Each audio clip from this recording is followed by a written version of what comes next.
Je m'appelle Mamadou Ouriba, journaliste guinéen spécialisé des questions des ressources naturelles. Je suis en même temps l'administrateur du site d'information guinéline.net. C'est un média dédié au changement climatique et à l'ensemble de l'exploitation des ressources naturelles dans notre pays. Alors en ce qui concerne la COP 30 au Brésil, en tout cas si on nous donnait l'occasion de participer à cette conférence, je souhaite aborder plusieurs thématiques liées vraiment à la politique climatique, en lien avec les réalités du terrain en Afrique de l'Ouest et plus précisément en Guinée. En ce qui concerne par exemple la justice climatique et la vulnérabilité des pays du Sud, comment par exemple garantir que les engagements internationaux prennent réellement en compte les besoins des pays les plus vulnérables en Afrique, parce que ces pays-là sont les plus exposés aux dangers du changement climatique, mais qui sont les moins responsables des émissions de gaz à effet de serre. En ce qui concerne les financements climatiques, par exemple, le suivi des engagements en matière de fonds climatiques pourrait nous intéresser, la mise en lumière des obstacles liés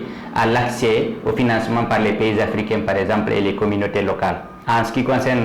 la question d'adaptation communautaire, documenter par exemple les initiatives locales, les initiatives face à l'érosion côtière, face à la désertification,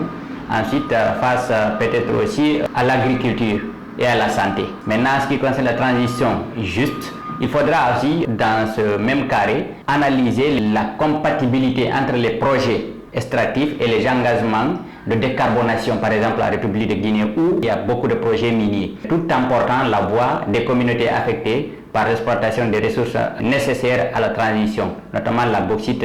Donc ces axes guideront mes reportages, mes interviews et mes analyses durant vraiment cette conférence mondiale.